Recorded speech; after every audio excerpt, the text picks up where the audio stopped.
Weekend conference in Invigorating Liberty and Self-Governance, First Principles for 21st Century America. I'm Casey Wheatland, Assistant Professor of Political Science here at New College of Florida. This is the first of many weekend conferences we will be hosting as part of this project. We will have one more related to the American founding next month. That'll be on April 24th and April 25th. Looking ahead from there, we will have 3 weekend conferences the next academic year, and 3 more in the following year. And we do hope to see the Liberty Fellows in the cohort this year join us again for future years as well. We more than welcome you to keep on with the program. We are thankful for all of you joining us this evening. We are thankful for the Department of Education for providing funding for this project and for the indefatigable support from our faculty and staff here at New College of Florida. Many hands went into the making of this conference, and I'd like to recognize some of those people now. Elizabeth Bright, Lizandra Ramirez, and Katrina Heft from our Office of Research Programs and Services have worked tirelessly on every aspect of this conference and grant. We quite literally could not do this without their support. Miriam Zorlevia and Jennifer Wells have and continue to provide much needed pedagogical support. I would also like to thank our media and video team that are here with us this evening, working these late, long hours.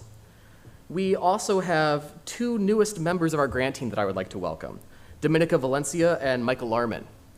Dominica is one of our media specialists. Michael is our postdoctoral fellow who will be helping with the arrangement of our upcoming conferences, lectures, and programs. You'll see both of them floating around the conference this weekend. Please stop and say hello to them. And we'll very soon be bringing on another media specialist as well as a project coordinator. And so we will very soon have a full 100% staff team for this conference program, for this grant program. We are very excited for that. I'd like to thank my co-principal investigators on this grant, my friends and colleagues, David Ellis and Richard Esquerdo. Both are incredibly talented, and I might add, incredibly busy professors, and I trust that their talents and efforts on this project will bear good fruits. Many of them have traveled from far away. I'd also like to thank the scholars who are joining us this weekend. Many of them have traveled from far away, and we thank them for their sacrifice in being here with us in Sarasota. Finally, of course, I must thank you, our Liberty Fellows, both for joining us in the events this weekend, and also for your tireless and sometimes thankless work in educating your students. Our first panel this evening is on education and the American founding. I'd like to invite our panelists up to the stage now to get yourself situated. This is a fitting topic to kick things off. For all of us here are engaged in this endeavor of education. All of us are teachers. Whether your students are in 5th grade, or whether they be undergraduate or graduate students in higher education, they must all learn and know things. We are all engaged in the task of helping our students to know, to cultivate their minds and their character. And I think it is a sad thing that many professors in colleges and universities often have little connection with elementary, middle, and high school teachers.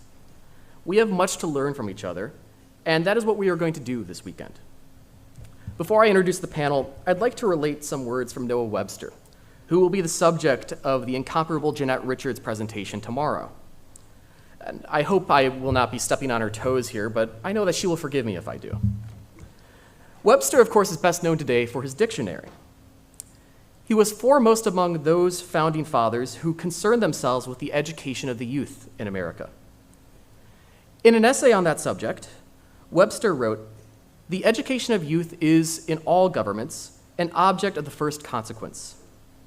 The impressions received in early life usually form the characters of individuals, union of which forms the general character of the nation." He added, "But every child in America should be acquainted with his own country. He should read books that furnish him with ideas that will be useful to him in life and practice. As soon as he opens his lips, he should rehearse the history of his own country. He should lisp the praise of liberty and of those illustrious heroes and statesmen who have wrought a revolution in her favor." Such is our task this weekend. We must learn, we must know, so that we can cultivate characters suitable for a free way of life. That is, in its essence, the purpose of a liberal education. It is by necessity a civic education as well. Without further ado, let me introduce our first panel on education and the founding. Each panelist will speak for upwards of 20 minutes, and then afterwards we will have time for Q&A. And so I will introduce each of the panelists now. They will come forward to the podium and give their presentation, and then afterwards they will return to their seat, and when the third panelist is done, we will have our Q&A session. So our panelists here on this first panel are Dr. Jose Arevalo, Dr. Miguel Benitez, and Dr. John Kerwin. Dr. Arevalo is a professor of politics and education who has taught at Hillsdale College, University of Dallas, and Florida State University. He currently serves as the Executive Vice Chancellor in the Division of Florida Colleges at the Florida Department of Education. Dr. Miguel Benitez is the Dean of the new Masters in Educational Leadership program at New College of Florida, which will launch this fall, 2026. He has a PhD in humanities with a concentration in philosophy, and was most recently an associate professor of humanities. Miguel has over 15 years of teaching experience, with interests in classical education and the intellectual foundations of Western civilization. Dr. John Kerwin is an associate professor of theology at Christendom College, where he serves as director of the Christendom Institute for Advanced Studies and one of its divisions, the Christendom Center for Educational Philosophy and Leadership. He earned an MED from the University of Massachusetts and a PhD in philosophy from the University of Oxford. His research focuses on 20th century French Catholic thought, and he has published 2 books on the subject. Before earning his doctorate, he spent many years teaching at the K-12 level in underserved areas, including South Los Angeles, the Navajo Indian Reservation, and East Africa. Additionally, he founded a successful long-running literacy program in Watts. Ladies and gentlemen, please join me in welcoming and introducing our panel and thanking and giving a round of applause for everyone who's taken part in making this conference come together. And welcome Dr. Jose Arevalo.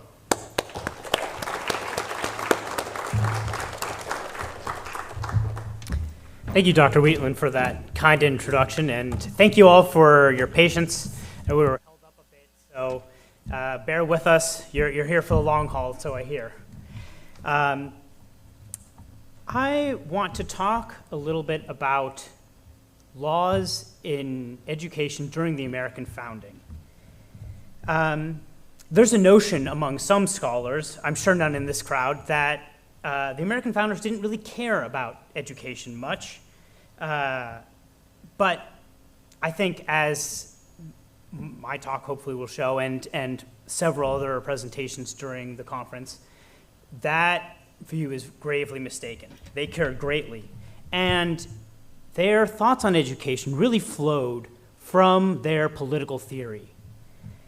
I know you all are probably well-versed. I mean, you've had a couple talks already about the American founding, and so you've probably heard a little bit about what their theory was, but at the risk of being repetitive, I want to briefly outline what that political theory was, because I'm going to refer back to it throughout the rest of my talk.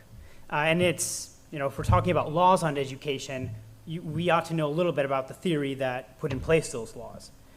So the purpose of government, according to the founding, was laid out by lots of foundational documents, but I want to refer to a couple of the early state constitutions that summarize this pretty well.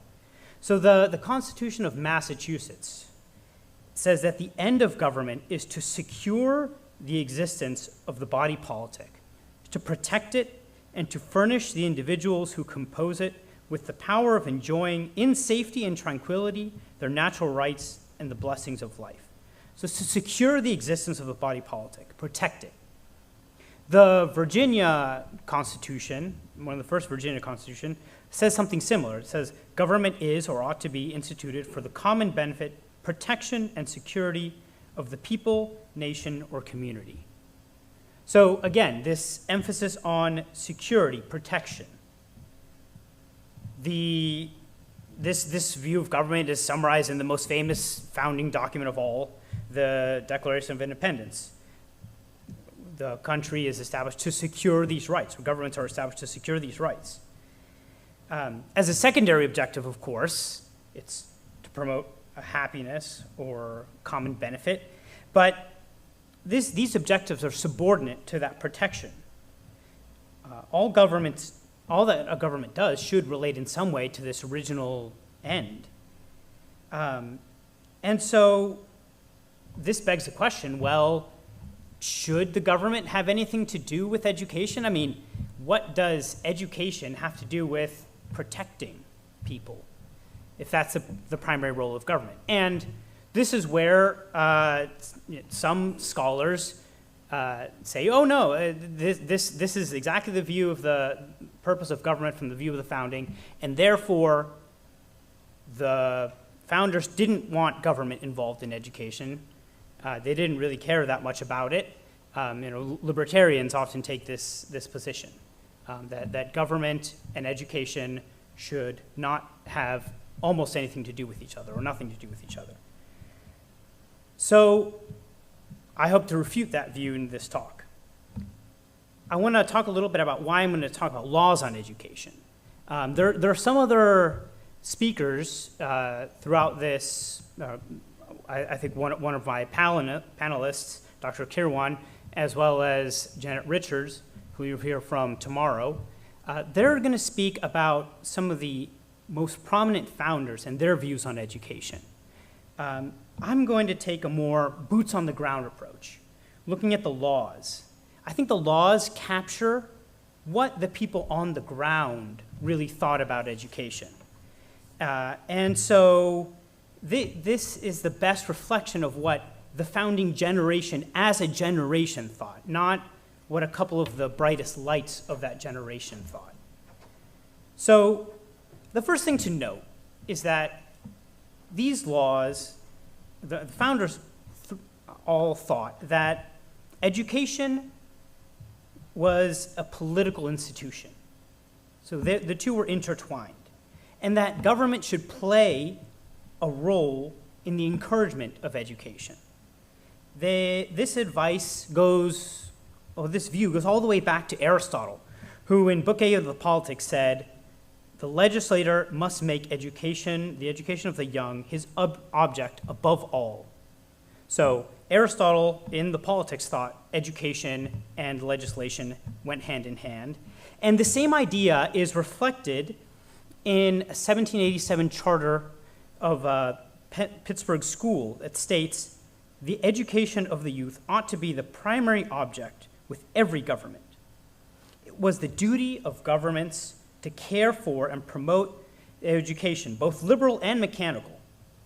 Education is the first and foremost arena where the most important political concerns came to the fore. And I should note, when I say political concerns or politics, what I mean here is much more than the particular controversies that happen in the political arena of the day. Fundamentally, politics is about the communal decisions about what is right and wrong, just and unjust, advantageous and disadvantageous. What we ought to do and why.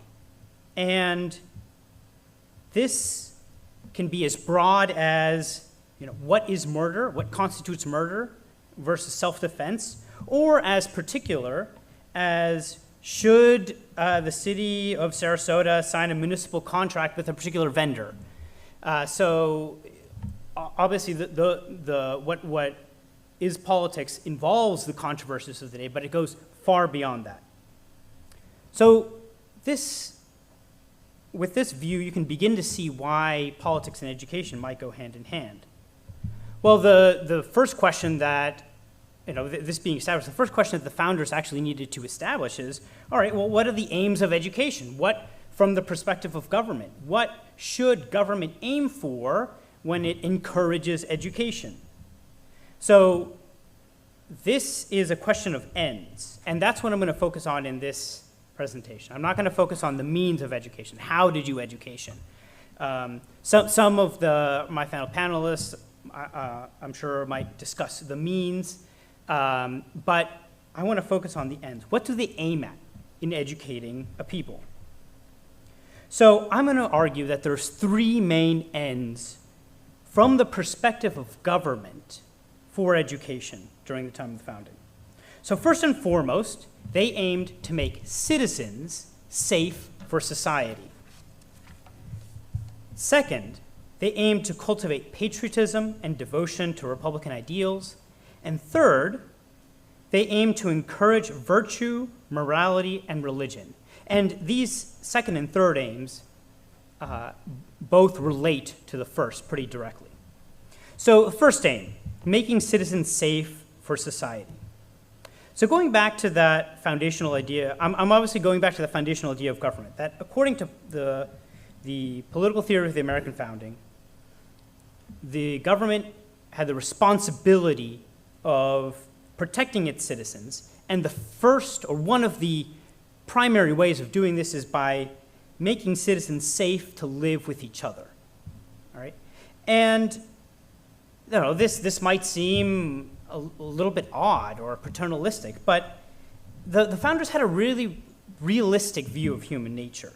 They knew that man without civilization, without society, tends to be savage, that he needed to be taught how to act well. He needed to be civilized.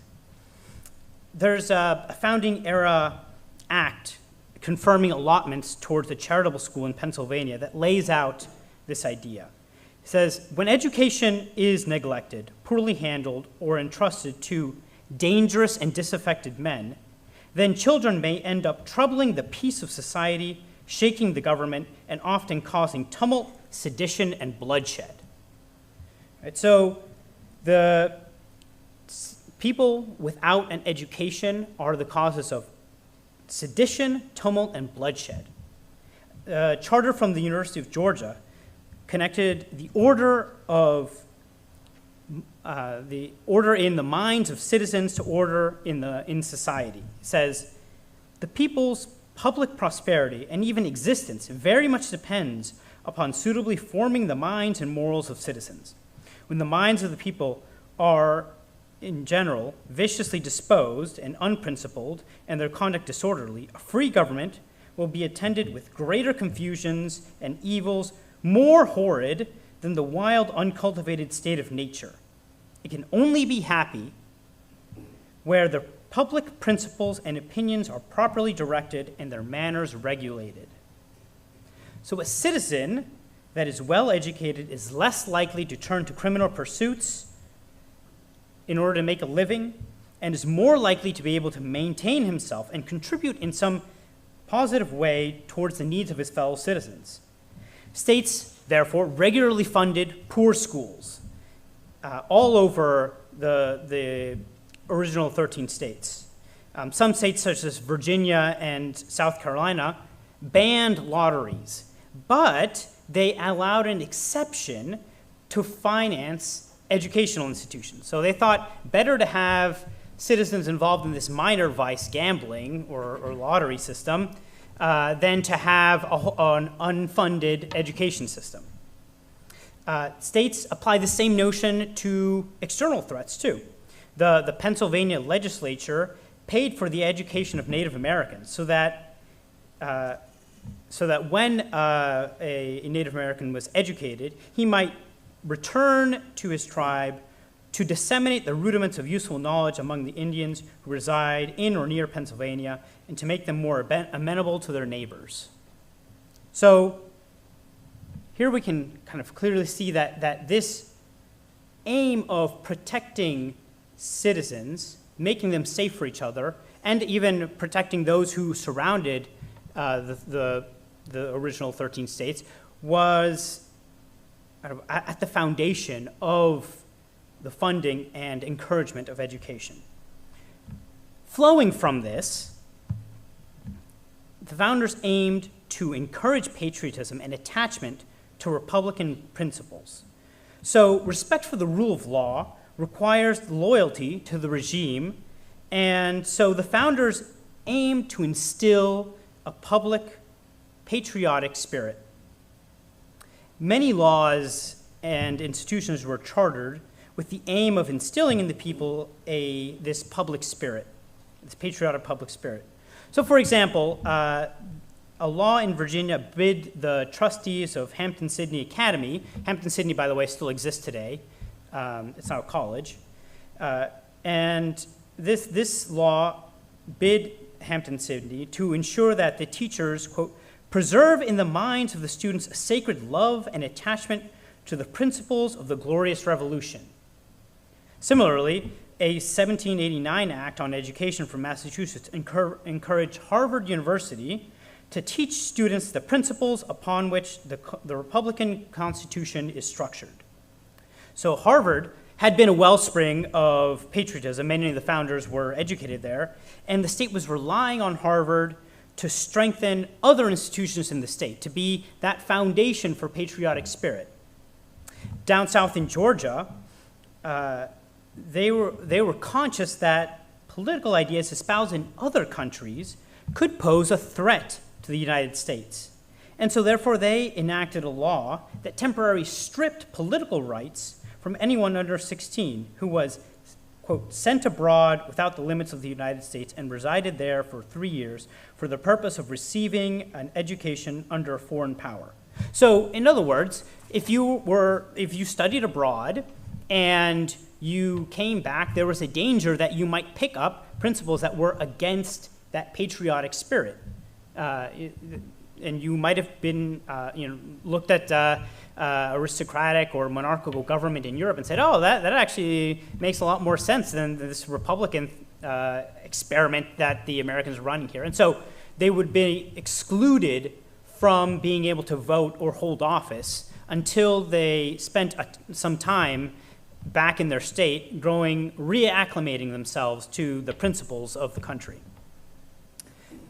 In the wake of the revolution, there were obviously those who didn't follow along with the revolution, the Tories. And these were often punished by land confiscation. And a lot of that land was put to use re-educating the country. So Virginia and Pennsylvania endowed several schools that had been with this land. And there was also concern that people who had been Tories would slip into the education system and teach children anti-American or anti-Republican ideas. So in order to guard against this, most states required educators in both public and private institutions to take oaths of loyalty to the state. Maryland, in particular, was preoccupied with stamping out Toryism. When a free school in St. Anne's County, in Queen Anne's County, neglected to have its administrators take this state oath, the General Assembly assigned it a permanent visitor to inspect it, administer the oaths, and ensure loyalty. In Virginia, students who graduated from academies, this is kind of the equivalent of high school, were required to take oaths of loyalty as well, as a prerequisite for graduation. Another charter school in Virginia laid out the requirement that, quote, in order to preserve in the minds of the students that sacred love and attachment to the principles of the glorious revolution, the greatest care and caution shall be used in electing such professors and masters to the end that no person shall be elected unless the uniform tenor of his conduct manifests to the world his sincere affection for the liberty and independence of the United States of America. So these requirements, again, reveal the link between education and the duty of state governments to ensure that citizens are protected. We can't have seditious students are running around, and therefore we can't have seditious professors teaching those students. So educational institutions were seen as the primary means whereby the founding principles that created and united the country could be entrusted to the next generation. The third aim of education, again, flows pretty naturally and easily from this, the promotion of morality and Christian virtue. George Washington said in his farewell address that of all the dispositions and habits which lead to political prosperity, religion and morality are indispensable supports. In vain would that man claim to the tribute of patriotism who should labor to subvert these great pillars of human happiness, these firmest props of the duties of men and citizens. So these requirements for Republican government were promoted in many state educational laws. To this end, Massachusetts directed schoolmasters to instill in students' minds a sense of piety, as well as other virtues, such as courage and industriousness. Children learn from good example. To this end, the states wanted to ensure that the teachers were models of virtue. So several New England states required teachers to reside in the school district, or at least have a minister or someone holding public office give a recommendation. This is the kind of the origin of letters of recommendation. It's a testament to their good character. In Connecticut, selectmen, kind of early members of city council, they were empowered to inspect schools and interrogate teachers to ensure that they were providing direction to the students in knowledge, religion, and good manners. So these state inspectors were not exclusive to New England. Georgia also established a board of visitors to supervise educational institutions and provide that same inspection, kind of from a statewide office. Some legislators even required trustees to be Christian, with the idea that a Christian is less likely to be lack virtue. This would help ensure that Christian morals were exemplified and taught, and in turn would cultivate virtue and morality in the students, contributing to the security of natural rights. This also applied to endowments. Those states gave very generously in property or monetary support at the foundation and maintenance of educational institutions. They often limited the amount of property an educational institution could own. And the purpose of these limitations seems to have been to prevent the unnecessary opulence or the inordinate accumulation of property. So this would help ensure that institutions remain true to their original mission instead of focusing on the accumulation of property, which is something that actually did happen in Europe at educational and monastic institutions in Europe. So to prevent this, they said an institution can only own so many acres of land, or the equivalent of so many dollars in property. So to bring this to a close, because I'm sure my fellow panelists are itching to come up here and flesh out what I'm laying out here, I want to bring this back to the theme that we're celebrating at this conference. These three ends of education have often been excised from our public educational institutions. But in this semi-quincentennial, we have an excellent opportunity for their recovery.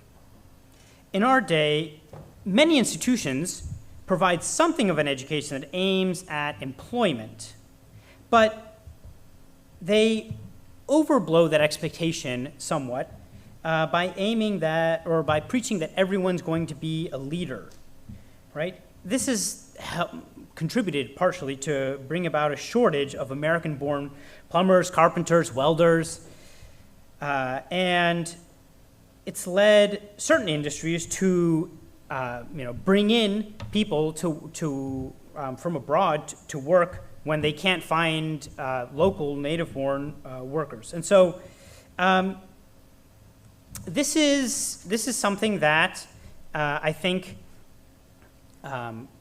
we can work on. The educational institutions of the founding certainly aim to provide employment, kind of useful skills, as a primary objective to prevent the students during the founding from going on the dole, going on welfare.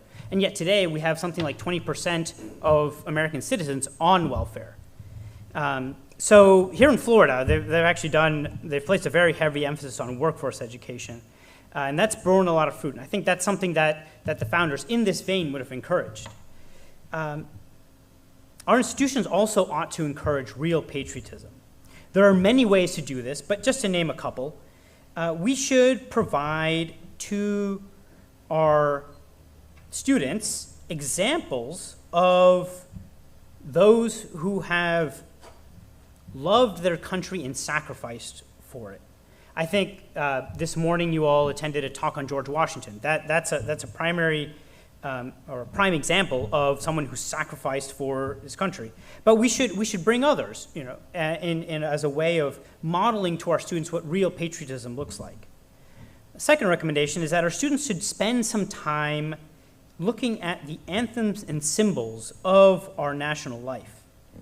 So we should, in our classroom, spend time dwelling on the poetic lyrics of the America the Beautiful or the Battle Hymn of the Republic, the reasons why the Pledge of Allegiance was adopted, the symbolism and the roots of the Great Seal of the United States, and how Columbia, Lady Liberty, and Uncle Sam came to be visual embodiments of our people and its traditions. Finally, there's nothing that would prevent public schools from encouraging virtue, even piety. We ought to have piety and reverence towards things that are greater than us. And so our public institutions ought to exist to encourage virtuous American citizens. And unless they're accomplishing that, really they are failing our students and our nation. So this celebration of our semiquincentennial has really provided a prime opportunity to renew these ideals and bring them to the fore as a part of a renewal in education. Thank you.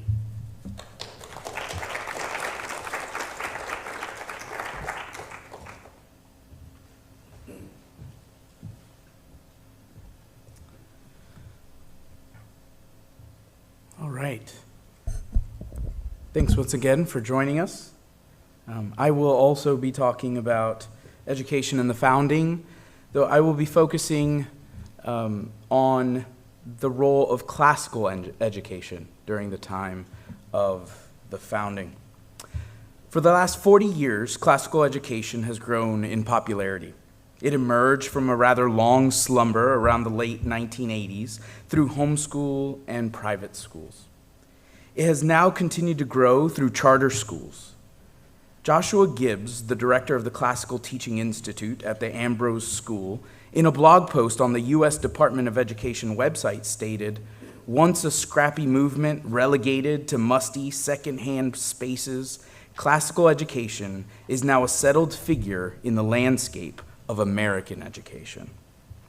Many of the founding fathers, as well as other influential voices of the time, were classically educated.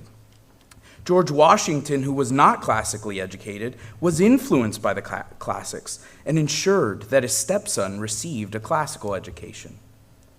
What then is this approach to education that has garnered so much attention across the country, both culturally and at the government level? And perhaps more importantly for our purposes, what does classical education have to do with the American founding?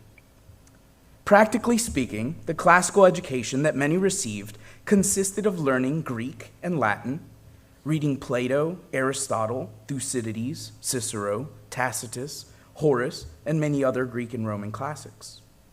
Classical education is also grounded in the liberal arts.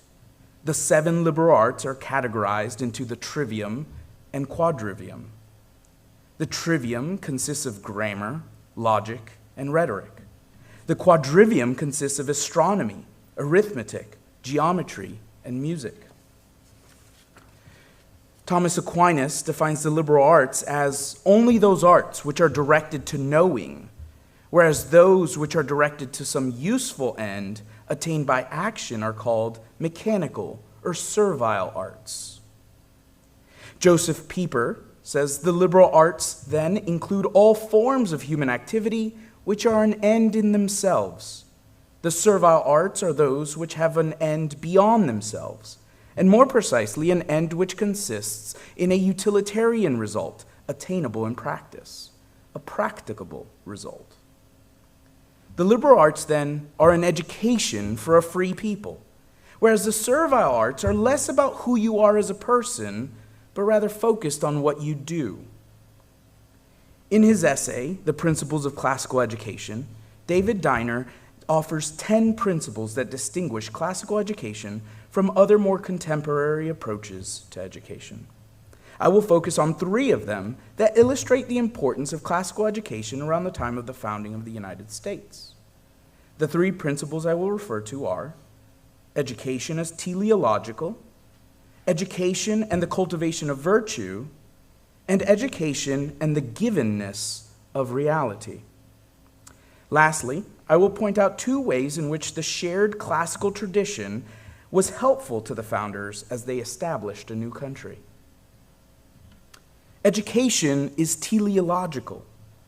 That is, the primary question in education is not how is it done, but what is it for? Plato wrote, "The direction in which education starts a man will determine his future life." One must first establish what the goal of education is in order to then determine how best to get to that goal. James Shaw writes, "An education that does not include explanations and understandings of what we are fails to give us the necessary intellectual tools and information to fully explain us to ourselves. To explain man to himself is the central purpose of any form of liberal education." If the purpose of education is to help humans flourish, then questions about what it means to be human must be wrestled with. Contemporary approaches to education often have workforce-related goals. The goal of education is to produce a student who is competent at a particular job. In contrast, classical education sees the purpose of education as producing intellectually and morally virtuous people. W.E.B. Du Bois captures the classical point of view when he writes, "If we make money the object of man training, we shall develop money makers, but not necessarily men. If we make technical skill the object of education, we may possess artisans, but no in nature men." He continues, "I insist that the object of all true education is not to make men carpenters, it is to make carpenters men." While being better at one's job may be a byproduct of a classical education, it is not the aim of classical education. The aim is virtue. Benjamin Rush, a founding father who received a classical education, despite criticizing certain aspects of classical education later in life, held that cultivating virtue was essential. He said, "The only foundation for a useful education in a republic is to be laid in religion. Without this, there can be no virtue, and without virtue, there can be no liberty, and liberty is the object and life of all republican governments." While Rush was promoting an education that was based in Christianity, he said it would be better to have an education based in Buddhism or Islam than to have an education devoid of religious principles. For many of the founders, the telos, or goal of education, was to produce citizens that could maintain the republic. John Adams wrote, "Liberty cannot be preserved without a general knowledge among the people who have a right from the frame of their nature to knowledge, as their great Creator, who does nothing in vain, has given them understandings and a desire to know." A proper education, which in Adams's mind is a classical one, was seen as necessary in order to produce virtuous citizens who can then lead the country toward flourishing. Classical education and the cultivation of virtue. Diner writes, "The primary purpose of education is to cultivate people who are morally and intellectually virtuous." Cicero said, "To be ignorant of what occurred before you were born is to remain always a child." Education's end or goal is to guide one into maturity. It is not enough to merely be well-read or to be able to read and write Latin and Greek with proficiency. The tools of reading great texts and learning Latin and Greek are intended to shape you into the right kind of person, a virtuous person. However, this outcome is not guaranteed. Isocrates, a Greek author the founders would have been familiar with, argues that knowledge of geometry and astronomy are not enough to make one an educated person. He argues that an educated person has practical knowledge or adaptability, acts morally towards others, is prudent, and is humble. He says, those who have a character which is in accord not with one of these things, but with all of them, these, I contend, are wise and complete men, possessed of all the virtues. While the founders did see the importance of cultivating virtue, there was a tendency for them to promote classical education for utilitarian purposes. Diner argues classical education is good and therefore useful, and it is a mark of classical education to put it in that order. In contrast to contemporary education that oftentimes sees education as useful and therefore good. It seems the founders at times emphasized the usefulness of the education over and above the goodness of the education. As we saw from Rush above, forming virtuous people is essential to education. But he seems to suggest that this is not merely the end of education itself, but rather virtuous citizens are necessary for a successful republic. In his Thoughts upon Female Education, Rush argues that women should receive a robust education. However, one of the main reasons for this is that women are often the primary instructor of their children. Benjamin Franklin also recognized the importance of education as a means of cultivating virtue.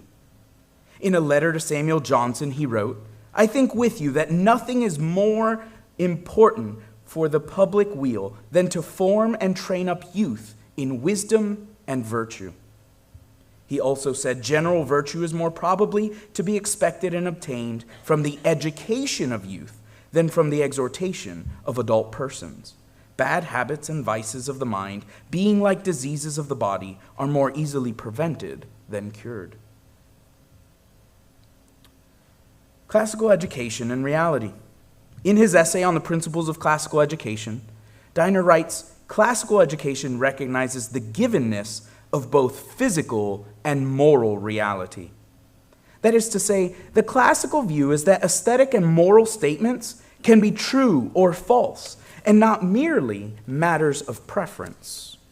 This is related to the natural law tradition in which the founders were well steeped. Cicero, a writer many of the founders were well acquainted with, wrote the following: true law is right reason in agreement with nature. It is of universal application, unchanging and everlasting. And there will not be different laws at Rome and at Athens, or different laws now and in the future, but one eternal and unchangeable law will be valid for all nations and for all times. Cicero here appeals to a natural law that is not limited to mere preferences, cultures, or time periods. This is a law that all humans ought to conform themselves to. C.S. Lewis illustrates this principle well in his work entitled The Abolition of Man. In it, Lewis criticizes an elementary English textbook which he calls the Green Book. The book uses an example of a story of Coleridge standing in front of a waterfall. Coleridge believes that the first tourist is correct. Coleridge overhears one tourist call the waterfall sublime, while another tourist calls the waterfall pretty. Coleridge believes that the first tourist is correct and the second tourist is mistaken. The authors of the Green Book assert that this is in fact a confusion, that when one tourist says the waterfall is sublime and the other pretty, neither is speaking about the waterfall, but rather about their own feelings. Lewis spends the rest of his work arguing against the kind of subjectivisms promoted in the Green Book. Lewis argues that this view is philosophically problematic and runs against the great traditions of human history. He references Plato, Aristotle, Stoicism, Christianity, and Eastern philosophies and states, but what is common to them all is something we cannot neglect. It is the doctrine of objective value, the belief that certain attitudes are really true and others really false, to the kind of thing the universe is and the kind of things we are. This view that classical education and Lewis reject is called the fact-value split, though this terminology developed after the time of the founding. lest we think that rejection of the fact-value split is just a way of getting to claim that all of your sentiments and values are correct and anyone else who disagrees with you is incorrect, Lewis acknowledges an area in his own life where his sentiment is unmerited. He writes, "Those who know the Tao can hold that to call children delightful or old men venerable is not simply to record a psychological fact about our own parental or filial emotions at the moment, but to recognize a quality which demands a certain response." He continues, "I myself do not enjoy the society of small children. Because I speak from within the Tao, I recognize this a defect in myself, just as man may have to recognize that he is tone deaf or colorblind." Thomas Jefferson followed the natural law tradition when he wrote that all men are created equal and that they are endowed by their Creator with certain unalienable rights. This assumes that rights are not given by governments or invented by the imagination of people. Rather, these rights stem from nature and nature's God. There is an objective moral status to humans, and so it is our responsibility to recognize and acknowledge the rights that should be extended to all. This classical understanding of reality treated moral and political questions as questions about truth. It therefore encouraged the founders to believe that seeking the best way to establish a country, educate a people, and lead citizens toward flourishing was a serious and worthwhile task. There are two ways I wish to highlight in which classical education was beneficial during the time of the founding. First, it served as a cultural and moral guide. We see this principle at play in several quotes from leaders in the founding era. The founders had this strong sense that in order for the republic to be successful and prosperous in the long run, virtue and the carrying on of certain traditions would be essential. John Adams insisted on having his children and grandchildren learn Greek and Latin and have a robust education in the classics. Adams spent the final years of his life supporting the construction of a classical school in Quincy, Massachusetts. The classics were a guide, not a perfect or infallible guide, but one that should be honored and respected. In a letter to Benjamin Rush, Adams wrote, "I should as soon think of closing all my window shutters to enable me to see, as of banishing the classics to improve Republican ideas." In other words, the classics shaped the founders and would provide the intellectual ideas for the improvement of the Republic. Carl Richard writes, "The founders' passion for the classical heritage produced an intense desire to ensure that future generations were not deprived of it. Steeped in the classics, the founders were determined that their children should be too." Second, it served as a kind of common language. A common language did not mean agreement about everything or even most things, but it provided a language in which those disagreements could be more carefully considered.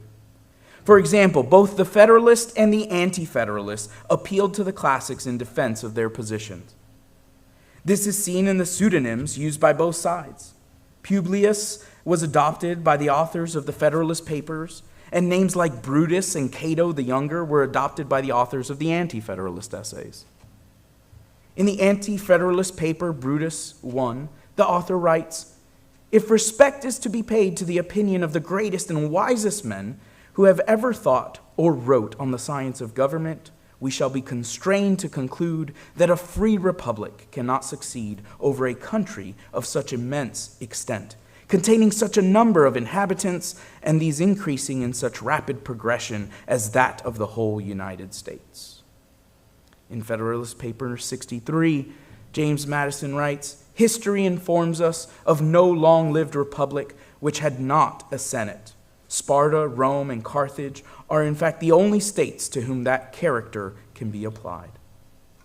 The fact that we're pulling from the same tradition did not lead to agreement, but led to intelligent and rigorous debate because each side had to take the other seriously. The classical education of the Founding Fathers shaped the way they approached leading a new country. Not all of them were purists in classical education, as some argued that the ancient languages should be abandoned. but all of them were influenced by and promoters of many of the key tenets of classical education. They saw the classics as an important guide, though not a master, to this young country. The shared knowledge of the classics provided a common intellectual language that allowed for serious moral and political debate. Thank you.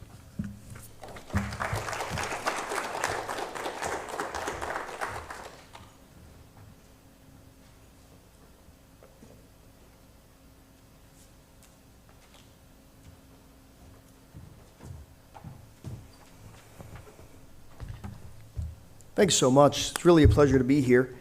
Thank you, Dr. Wheatley, Dr. Izquierdo. I love Florida. It's great to be down again. And my specialty is, and thank you for these two wonderful papers. It's hearing all of these names and these ideas. It's like running into old friends again. Joseph Pieper and C.S. Lewis and some of the founders. My specialty is progressive education. I work in basically the 20th century. Progressive education starts in 1890, and it's either ended or it's ongoing to this day, depending on who you ask. So it's a lot of fun for me to be able to connect the dots back to the founders. And one of the things that, one of the unfortunate realities of our present day exchange over the state of education, what happened, who's to blame, and what's to be done, is that we're generally arguing about a number of superficial realities without getting to the most essential questions and the most important issues. We have all kinds of ideas about school choice and progressive ed, child-centered. We have opinions about outcomes and charter schools, and on, and we've forgotten what they knew 100 years ago, that this was a question of anthropology. Remember, anthropology is the philosophy of human nature. Wherever your human nature goes, that's where your education goes. And don't worry, you won't need to think through the other things quite as deeply, because wherever you plant your flag on human nature, the other things are going to follow. Curriculum, teacher training, assessment, outcomes, on and on. You can't teach human beings unless you know what a human being is. So what I'm going to try to do in this paper is connect the dots of progressive education with one of the founders, John Adams. And so to do that, I'm going to briefly explore the dramatic change in attitudes and philosophies in education between 1896 and 1926. In just over a century, education, its aims, methods, curriculum, and outcomes was radically reconceived. How did so much change in such a short period of time happen? Shifting the philosophies, methods, and texts of the age of the founders to those of the progressive educators. This is, of course, a massive subject with many different philosophical, scientific, economic, industrial, religious, and cultural dimensions. But nonetheless, there's an important story to be told here, and I'll attempt to bridge these two distant eras by sketching the reception history of the famous pedagogical manual of Jean-Jacques Rousseau, Émile, written in 1762. This book was almost entirely rejected, even mocked by many of the founders, yet it's revered as a kind of manifesto for modern progressive educators of our own day and even in the early 1900s. The great shift is certainly not entirely due to Rousseau, but I'm hoping to use his work as a kind of heuristic interpretive lens to bridge these two eras so that we can better determine in our own day what the stakes of the education debate really are in Florida and throughout the country. So in order to narrow the field to a relatively manageable size in 18 minutes, I'll examine mainly the thought of John Adams regarding Rousseau. They were contemporaries of some sort, and they're radically different conceptions of education. So first of all, for those of you who don't have a lot of familiarity with them, Jean-Jacques Rousseau, 1712 to 1778.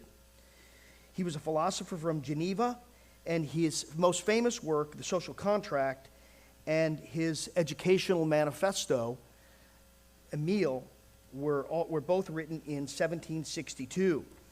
And he articulates a very influential version of of natural human goodness, the general will, and education according to nature, profoundly shaping modern democratic thought and, of course, as I mentioned, the foundations of progressive education. John Adams, as you know, 1735 to 1826. He's born 20 years after Rousseau, roughly. He's one of the American founders. He's a political theorist. He's a principal advocate of constitutional checks and balances. He's one of the main reasons we don't have one assembly where there's kind of a pure democracy. That's what the French wanted, and that's what they kept telling us we needed to have. And he labored day and night, so he tells us, it's debated, to write against this and to give us this very complex system of checks and balances. Now, why does he do that? Because he said, if you get human nature wrong, you're going to get politics wrong, and you're going to get the republic wrong. And the system that we have of checks and balances, he argues, it best reflects and is best shaped to a realistic understanding of who the human person is. C. Bradley Thompson writes that Adams played so many important roles at such critical points in the movement for independence and in the formation of the national polity that to misunderstand his thought and deeds is to misunderstand the founding. Okay, so we have our two protagonists, Adams and Rousseau, who are going to be, we're going to kind of frame them as figureheads or, kind of fountainheads from which these two streams, we call it classical education, we can call it liberal education. Adams would just say it's human education versus progressive education on the other side. Begins in 1890. We all think, it's kind of just footnotes to John Dewey. It's not footnotes to John Dewey. There was four streams all fighting it out. John Dewey and his disciples basically lost. John Dewey is, kind of child experience. No teacher is moved. The teacher is no longer sage on a stage, guide on the side, and the child's experience becomes central. Okay, so let me just kind of offer a definition for each of these. So the founding era, the educational philosophy of the American founders, very broad, kind of ham-fisted, but let's just get a definition here. The American founders broadly championed liberal education centered on trivium, grammar, logic, and rhetoric, whether they called it that. It was roughly framed in that way. Study of Latin and Greek, and the great literary, historical, and philosophical texts, because they believed these works revealed the realities of human nature, its capacities, passions, and weaknesses and possibilities, and thereby formed the character, prudence, and civic virtue necessary for Republican self-government and history. Remember, they're big on history. Why are they big on history? Well, that's going to factor into the conclusion of this paper.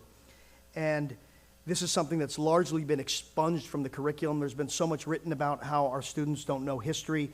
I've taught hundreds and hundreds of college freshmen. I can attest to this. You cannot mention the Roman Empire without hyperbole. You can't mention the Roman Empire and assume that really out of a class of 30 freshmen and sophomores, anyone really knows it, much less Assyria and Babylon. So it's hard to even have this kind of, establish this kind of context. Progressive education. Progressive educators, however, reconceived education as scientific and social progress aimed at adapting the child to democratic society through experience and social problem solving rather than through the transmission of a classical tradition, often grounded, they were, in an optimistic belief in inevitable historical progress and in philosophical assumptions that deny objective truth. Okay? There's no correspondence of the mind to reality. There's no confrontation with this intelligible reality. Dr. Benitez was just talking about C.S. Lewis and the waterfall. There's none of this. It's simply we are constructing a kind of reality in our heads, and this is all post-Kantian thought. If you have a little background on the subject, they were often at odds over principles and ends of education, but nonetheless they had one common thing that kept them together long enough before the utilitarians and the job training crowd and the behavioral scientists won out, and that was defeating traditional classical or liberal education. That's what united them. That's what kept them going from 1890 until they really had control of the whole thing by 1940. Okay, let's very briefly talk about Rousseau. Rousseau's very briefly, Rousseau inverts human nature. Human beings are born naturally good, and it's society that corrupts human beings. So he comes up with a radical theory of education in his book Emile. And Emile is this young man who grows up and he receives kind of an ideal education. Well, there's really no education. There's no external conformity. There's no discipline imposed. There's no authoritative coercion. There's nothing until roughly age 12 to 15. So you never tell the kid really, I mean never in scare quotes, but what to do. You don't discipline the child, whatever they want to experience. And so it's this maximal notion of freedom, not in the sense that we just heard, but freedom to do whatever you want. And he comes up with this idea that through play and experiment and maximizing freedom, then we will be able to adapt truly to society, right? And he comes up with this 4-stage theory about when we educate and what we need to educate for, and history is out. When you do teach it at age 15, it's merely kind of some moral fables. There's never chronologies. There's never kind of a history of the rise and fall of empires or things like that. And so this is Rousseau, and he comes up with a political philosophy. This is basically his educational philosophy undergirds political philosophy. If we can raise children like this, then we will be able to create a kind of perfect republic, which is a pure democracy. Okay?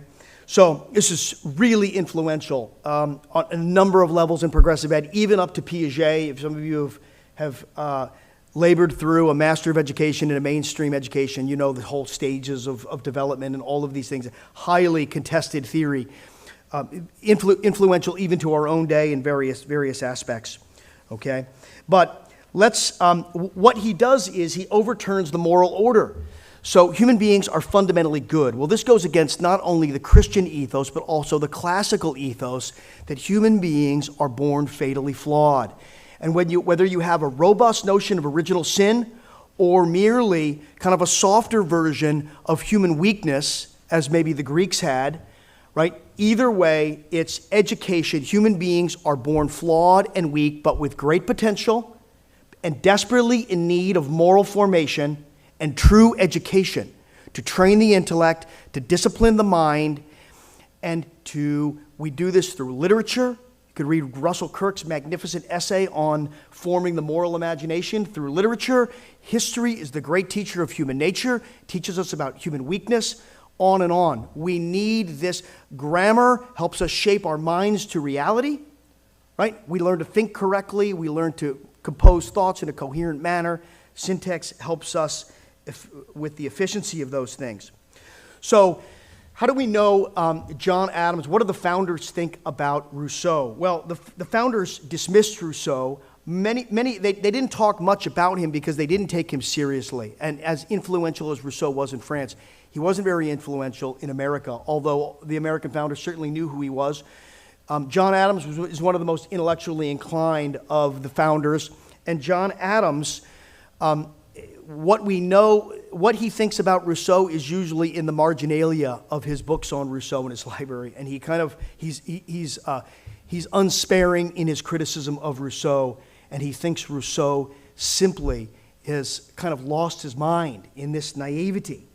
The ideas of education held by the American founders could not have been more different from those of Rousseau, whom they often regarded as dangerously naive about human nature and even politically subversive. His educational vision in Emile therefore stood in sharp contrast to their own commitment to liberal education grounded in history, moral philosophy, and the formation of virtue, necessary for Republican self-government. The founders rejected Rousseau because of his romantic optimism about human nature and his belief that social institutions and traditions corrupt what is naturally good in man, a view they regarded as dangerously at odds with historical evidence. They didn't like his abstractions. They said he's clearly not grounded in history or reality. They said it's no coincidence that he doesn't like history. And so they were dangerously at odds with the historical evidence of human weakness and the need for moral formation through religion, law, and liberal education. Now, So what does John Adams think about human nature? Remember, wherever you plant your flag on human nature, there your educational philosophy will unravel. Your pedagogy, your methodology, your assessment, on and on. And you won't need to worry. We won't need to get our opinions from whichever news sources that we consume. While Rousseau begins with natural innocence corrupted by society, Adams is a realist and begins with a morally mixed nature requiring disciplined law and institutional restraint. Human beings are fundamentally weak, and few can overcome the temptations of power and the tendency of self-love deeply rooted in our nature. Yet human beings are also capable of great virtue, and this inconsistency persistently perplexed Adams, who was very much a student of human nature by reading through history. One scholar writes that he knew well that human beings embody the most perplexing, often marvelous and disturbing inconsistencies. Thus, his wary view of human nature, which he viewed as fundamentally stable, To the progressive educators who deny our ability to know natures, to know what things really are, human beings are going to be organisms, or for the social efficiency industrialists, you are merely a unit, and they call you a unit. You might be a behaviorally modified organism, like the behavioral scientists say, or you might be an experiential organism, but you're never a person, and you're certainly never imago Dei. Adams wrote to his wife Abigail, "Human nature, with all its infirmities and deprivation, is still capable of great things. It is capable of attaining to degrees of wisdom and of goodness, which we have reason to believe appear respectable in the estimation of superior intelligences." Thus, it is no surprise that Adams is severe regarding Amiel's philosophical starting point, which is, quote unquote, capitals, state of nature. He wrote, "Reasoning from a state of nature," this kind of abstract nature where Amiel develops, this kind of hypothetical postulate of what could be if we could just take society away. Reasonings from a state of nature are fallacious because hypothetical. We have not facts. Experiments are wanting. Reasonings from savage life are not much better. Remember, Rousseau has the noble savage thing. Every writer affirms what he pleases. We have not facts to be depended on. He continues, the state of nature, the savage life, the Chinese happiness have all been falsely celebrated and cried up in order to lessen the reverence for Christian religion. And he goes on and on. He has beautiful things to say. And so education there fundamentally has to take stock of human weakness, right? Now, and so for Adams, it's history that is going to be the locus for doing that. When you go back to history, it's going to continually remind you of the fatal flaws of humanity, but yet our ability to rise up and do marvelous things, and especially in the Christian context, under the aspect especially of grace and redemption. So Adams' own education was itself thoroughly classical, raised in the New England grammar school tradition and educated at Harvard. This was just what education was then. His parents didn't have to get him into a charter school or something. He received a rigorous liberal education centered on Latin and Greek, authors, rhetoric, logic, history, and moral philosophy, studies he believed cultivated the knowledge of human nature, prudence, and virtue necessary for Republican leadership. For Adams, the Constitution indeed shapes the character of the people and therefore needs to be developed. Okay, so Adams is a history buff. Okay, no. Adams is not just a history buff, because when Rousseau and the French philosophes started intervening in the American debates between 1884, actually the late 1870s, between 1883 and 1884, and 1887 when the Constitutional Convention happens, it's John Adams, his understanding of history that in many respects, and I don't want to overstate this, in many respects saves the day. Because he's going up against whom? Thomas Paine, who's very much an idealist and is filtering this French idealist abstraction through a kind of common sense analysis.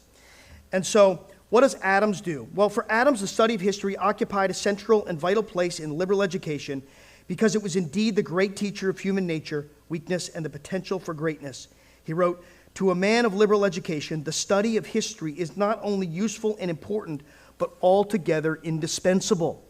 In fact, Adams' lifelong study of history had a dramatic influence on the shaping of the American Constitution between the end of the Revolutionary War in 1783 and the beginning of the Constitutional Convention in 1787.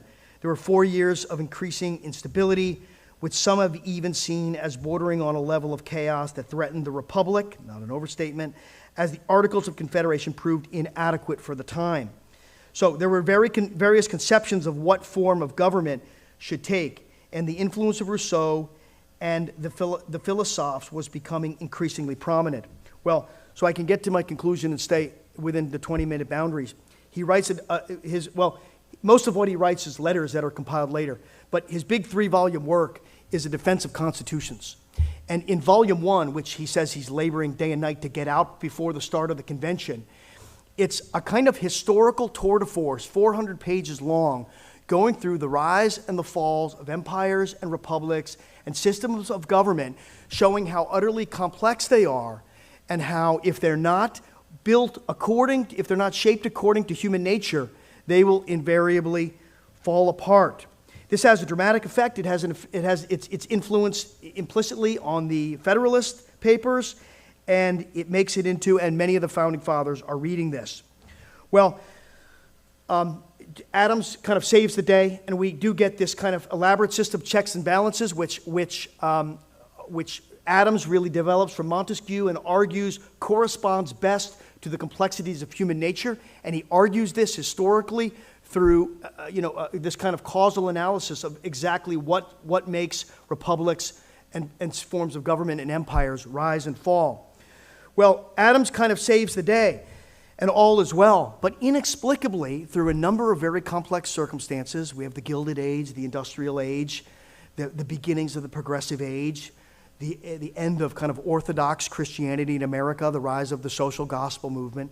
Through a number of things, Rousseau's Emile becomes quite avant-garde and influential in the end of the 1800s. And it's kind of a shocking and unexpected turn, but there it is. And the one who ushers it in, G. Stanley Hall, writes that the guardians of the young strive first of all, teachers, to keep out of nature's way and to prevent harm and should merit the proud title of defenders of the happiness and the rights of children. John Dewey goes on, arguing that Rousseau is the founder. Now, he filters this through this kind of pragmatism of the late 1800s, but very much explicit, Rousseau is the founder of child-centered education, and Rousseau will teach us to throw off the bonds of what we call now drill and kill and this kind of rote, ultradisciplinarian method, which is fundamentally hung up on some abstract and irrelevant notions of virtue and metaphysical claims about reality. And so I will conclude in 1926, this kind of comes to a head because in 1926, the curriculum movement is born. 30 years after the birth of progressive education, they have an anthropology, and now they're getting their hands on curriculum. And the curriculum movement said that all curriculum needs to be oriented toward the experience of the child, it needs to be fundamentally usable, and it needs to be relevant to their everyday experience, and it needs to be measurable. There is no more virtue. There's no more reading Tacitus. There's no more reading Herodotus to gain a wonder and an awe of human experience across cultures. There's no reading the Aeneas about justice and duty. Reading the Aeneid about justice and duty. Not all that's gone. It all has to be practical and experiential. Well, the great result of that is that history is expunged from the curriculum, and they kind of, and I'm going to be a little bit polemical here, but it's not untrue. They manufacture this discipline out of thin air called social studies. And it's this idea that, okay, we'll teach history, but it's only going to be in accords with the modern demands of curriculum, and we're going to blend it with politics, and we're going to blend it with economics and social life. And we're only going to teach history insofar as it's relevant to today's experience of the youth, and it's fundamentally useful for job training and progress. In this way, Adams and Jean-Jacques Rousseau represent two divergent paths forward in the next chapter of American education. One rooted in the classical study of history, philosophy, and the enduring realities of human nature for the formation of character and leadership, and the other increasingly oriented towards social reconstruction that sees nothing past utility, the shifting demands of modern life, and the experience of the child. As Dewey himself said, the child is the beginning and the end of education. Thank you. If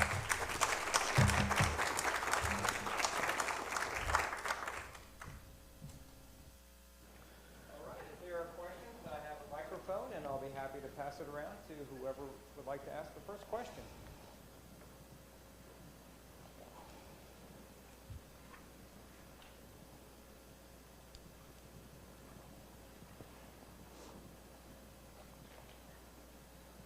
Okay, we have one. So this question would be directed to Dr. Arevalo. Arevalo, thank you. Oh, sorry. No problem. You mentioned the fears of the founding fathers concerning Toryism seeping into the education system and getting to the children and changing the values, essentially. And so I'm wondering what safeguards, if any, there are today in the Department of Education in place to prevent the teaching of disdain for the American way, which is what I feel I'm up against with my 9th grade and 10th grade students who refuse to say the Pledge of Allegiance and even turn their back on the flag. And this is happening like on a regular basis with me every morning, where I have to call out students who just have disdain, and I'm not sure if it's coming. It likely starts in the home, I realize that, but it probably also is coming from certain teachers who have very different political ideologies. And I've heard it among the faculty at my particular school, so I'm just wondering what safeguards, if any, are in place for that kind of thing happening. Sure, yeah, thank you for your question. This is a topic we talk about a lot at the Florida Department of Education. I mean, we live in a state that's blessed with a robust concern about patriotic education. But, you know, it's also a state that, as you alluded to in your question, recognizes that the parents are the first educators. And so whatever a school does, whatever policies are in place in the state, will always be, you know, play second fiddle to whatever's taught in the home. So really, I mean, what we need is a transformation of our culture, and the schools can play a role in that, but they're not going to be the whole answer.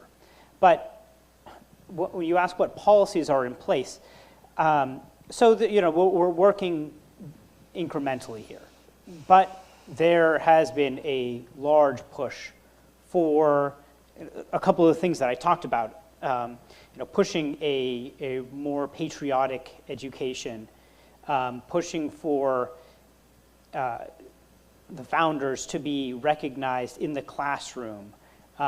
This is a concern of the legislature. There is a bill that's floating around right now. We're currently in session. There's a bill floating around right now that's bringing back oaths to the classrooms, oath of loyalty to the Constitution for professors, teachers in K-12. I'm not sure if it's going to get through, but it is proposed there. It is a concern that's out there. There's another one that I think has been passed, that the portraits of Washington and Lincoln should be in each classroom, or each classroom that teaches history. So, you know, again, these are works on the margin. I think that with the occasion of the Semiquincentennial, there's also a lot of programs like this one. I mean, this is being funded by the U.S. Department of Education, that with the intention of promoting those ideals in the classroom, starting up programs like this one that will be able to give you all the ideals, the tools to go back to your classrooms and really give your students a more robust idea of what a real patriotic education looks like, or real patriotic disposition. So, you know, and these are works on the margins. There is also a task that comes to us regularly of reviewing, you things that are taught in the classroom. Making sure that the textbooks that we're giving our students, the assignments that we're giving them, are not antithetical to that principle. My area is the colleges, but I know in K-12 they have a very robust system of reviewing in-class material. I could go on about this, and I'm happy to answer particular questions too. But like I said, it is a concern for the state, and in other states as well. I don't want to just speak about Florida. I know other states like Texas and North Carolina also have robust processes like these. But again, what we really need is changes in the home, changes in the family, changes in the culture. Thank you. Thank you.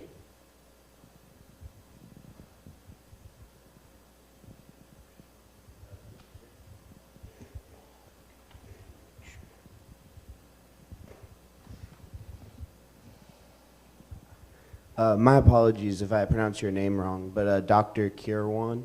I was wondering more when you were talking about the shift from like classical education to the more progressive education, and you specifically, I believe, mentioned like 1890 and the 20th century. What precisely, I know that's probably a very large question to ask, what precisely do you think caused that shift in more specific values? There was a number of things that converged in the late 1800s. There was the beginning of behavioral psychology, which comes from a researcher in Germany. And his thought came here, and behavioral psychology was very much treating you as an organism, but it was this idea that we're going to measure everything. And you can really get and so it was very much kind of a neo-Darwinian idea of behavior modification, that if we could treat human beings like animals, and so if we develop the right stimuli, then we can get the right responses. This comes into the educational movement in a big way in 1903. And so this is the idea that we're going to measure everything, and we're going to, and so they actually had, these were the first generation of social science studies, so this is really important, where they start having these quote-unquote university research studies that debunk traditional education. Now, all of these were disproved, but they had these studies that showed that Latin was useless. Besides, Latin had no benefit outside of learning Latin if you had to teach the classics or something, right? So this was all debunked, but they were hugely influential. And this was the idea that we're going to measure everything. And then there was, of course, remember, this is the age of Rockefeller and Carnegie. So you've got suddenly massive amounts of money pouring in. And they have a very vested interest in resuscitating their names because they're reviled in American culture. So they want to do philanthropy. The progressive educators got their ear. And they also are interested in job training. So this is another important current. It's called the social efficiency movement, where they basically want to shape schools to be like factories. We're going to get bells. We're going to we're going to assess everything. So they basically made common cause with the behavioral psychologists. The Dewey crowd comes up with this notion of a pragmatism that is not interested in reality. It's a pragmatism that's interested in problem solving and efficiency for the sake of progress. So everything, Hegel has come in. So now everything is future oriented towards an inevitable progress. And Orthodox Christianity has completely fallen out of favor. There was not a single major progressive educator. Every single one of them was raised in a devout Protestant home. And there wasn't a single one who had their faith by age 25 after university studies. So basically what happens is, but they've still got the Christian ethos. So heaven, the ultimate, the eschatology of, human beings on their path to heaven. Now that becomes very much this world oriented. So they were explicit about this. They said schools are going to be the new churches, right? The old churches are based in superstition. So you've got the rise of social science. You've got the rise of pragmatism. The pragmatists reframe democracy as from a concrete social contract to a vague experience of progress, right? This is John Dewey, Democracy in Education, 1915, right? So you've basically got, there's probably half a dozen currents that all converge for this kind of perfect storm. And the liberal educators, they weren't ready for any of it. And so what's really interesting is, I've done a lot of study on this recently, is like, how did they do it? Was it just like Dewey, or throwing some books out there? No, it was actually, they outworked us. It was a really kind of fringe grassroots movement, and they organized, and they wrote pamphlets. And there was whole networks of progressive era women who were pushing this, and they would organize and go pull on Dewey's ear and go get Rockefeller money, and they've got the building for Teachers College. They organized the Progressive Ed Association, and so there was this whole grassroots movement where they were constantly pushing this thing forward. It was like, for all their bad ideas, it was like they did what Americans do really well, which is we organize really well and take over institutions really well. And that's basically what happened. If I could add to that a little bit, there were some predecessors to the progressives that were also influential. Two of them that come to mind are Horace Mann and Henry Barnard. These were educators in the 1820s, 30s, 40s, who they had some ideas that were rejections of the ideals of the educational ideals of the founding, but their primary contribution was pointing to Europe, specifically to German ideas, and adopting some of those German ideals in the States. And probably the most influential ideal that they adopted, they started the whole common school movement, which made it possible to have a more uniform education. But their most influential idea was probably the establishment of what they called normal schools, these teacher colleges, that then the progressives used to diffuse ideals that they were pushing forward. And that's really allowed this movement to go from a little fringe particle to something that spreads out throughout the whole country very quickly.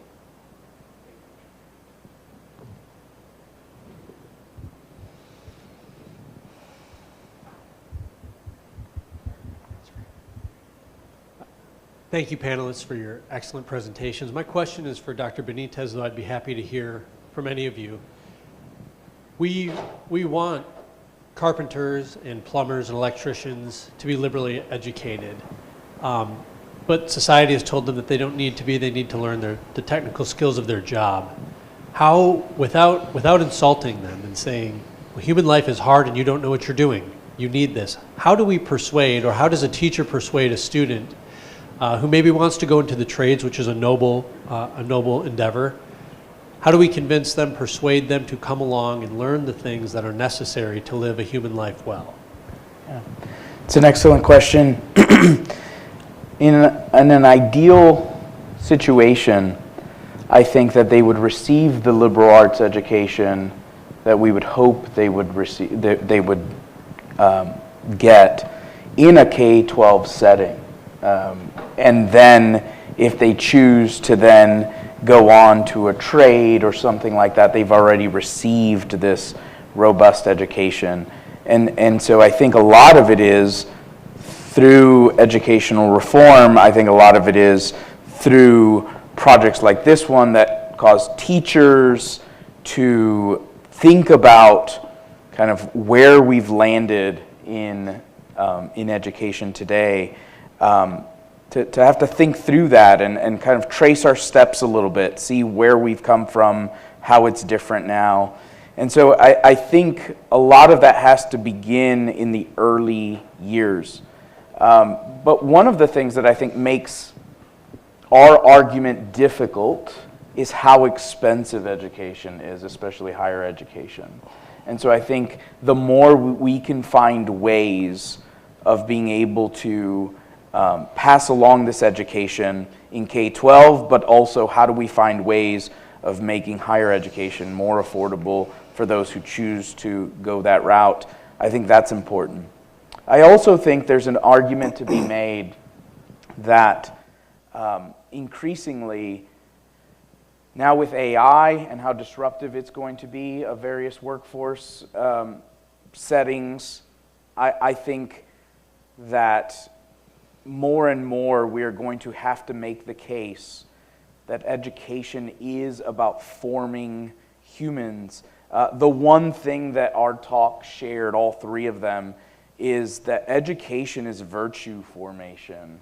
And so I think the more that we recognize that, the more that we can then encourage people to see the importance of a true education and not just workforce training.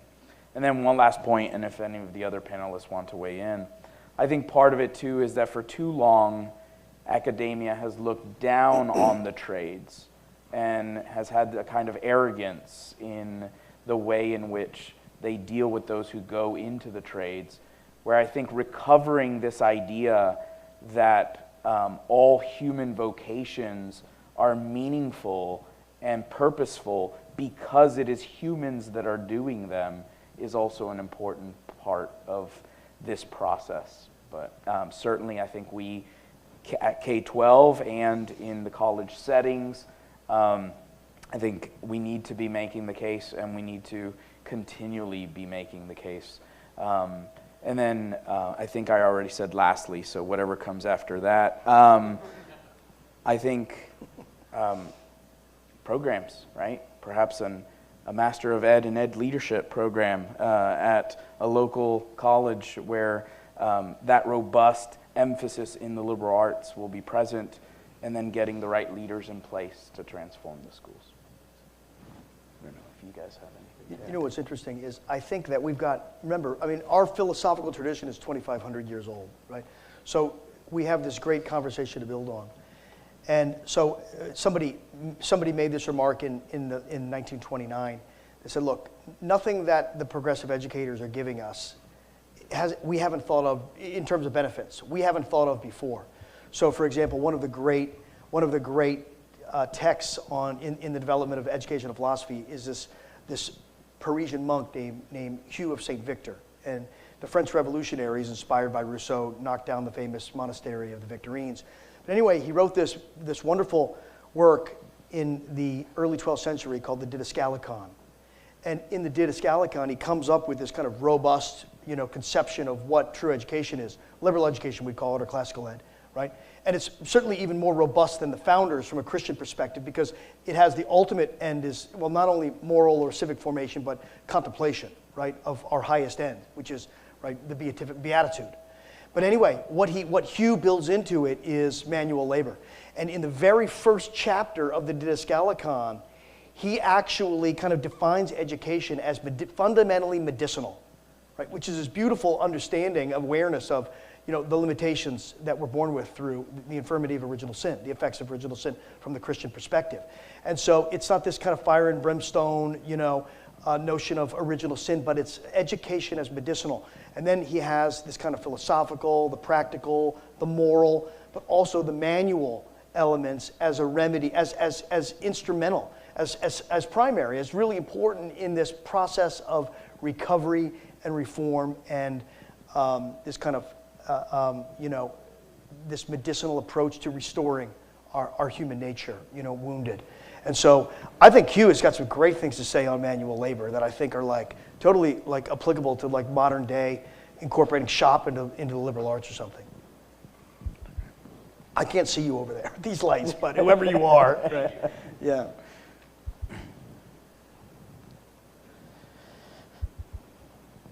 Any other further questions?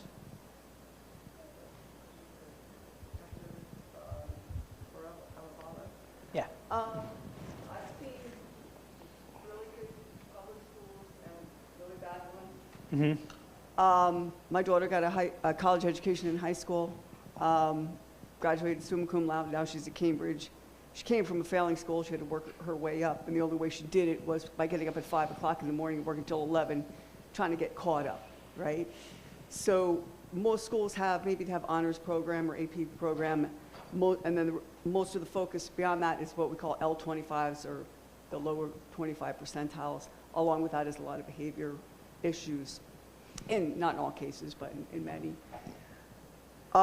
With all of these students in the same classroom, my concern is, because there's so much focus on them, so many of the students, maybe even a bulk of them, get stuck in what I call the cesspool of mediocrity, because you're spending all your time and resources on the lower performing students, and you know that the students that are there, it's taking away from, in a large classroom, it's taking away from what they could be learning. They could be challenged at a higher level.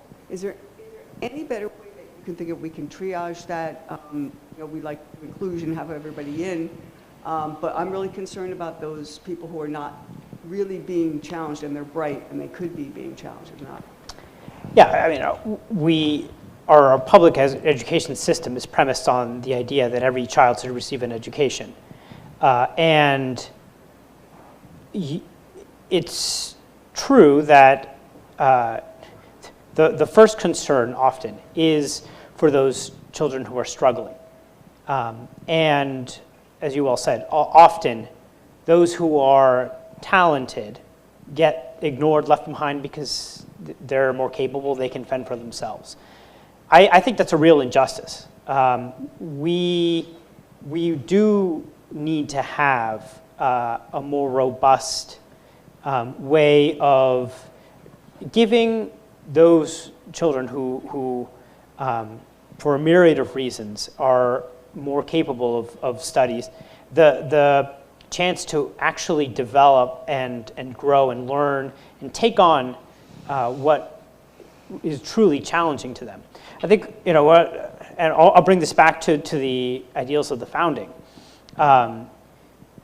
The founders were very conscious that people had different capacities, and they didn't prescribe the same education for everyone.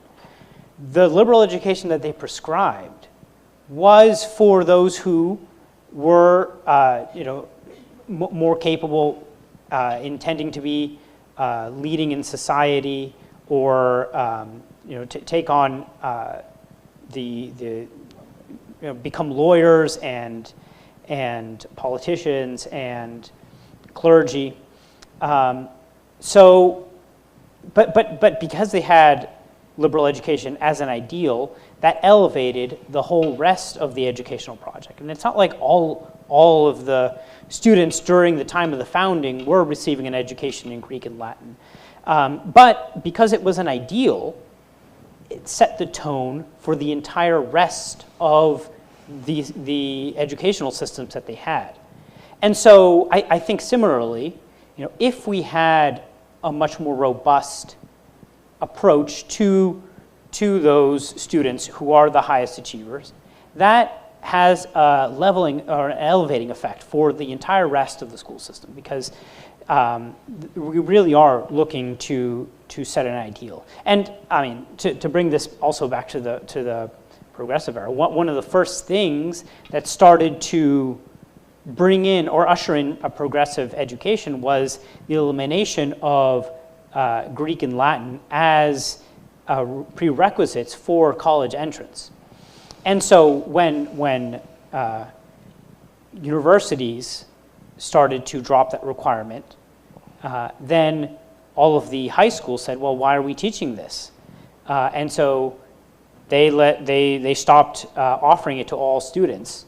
And so that led to a domino effect that really led to a kind of current state where we just think, oh, that's too hard for our students, and so we're not even going to try. If I can add too, along those lines, well, not everybody received the same education. I think what ends up happening is we end up underestimating what students are capable of, and so then we don't demand it of them.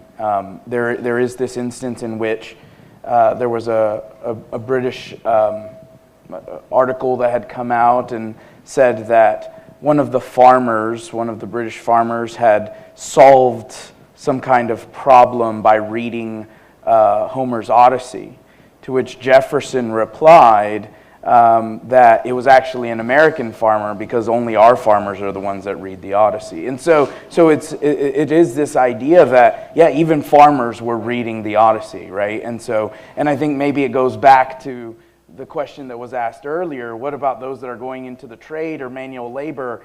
Well, even the farmers in the 1700s found great joy and great value in reading Homer's Odyssey, right? So. Please join me in thanking our panel for a great discussion. Thank you very much. We are going to take a 15-minute break, and then we will reconvene, and we will describe what's going on for the rest of tonight and into tomorrow. Thank you. Can you find that quote for me? That's a great quote. The Thomas one. The farmers. About the farmers. I can send you the citation. Send it to me. Yeah, That's awesome.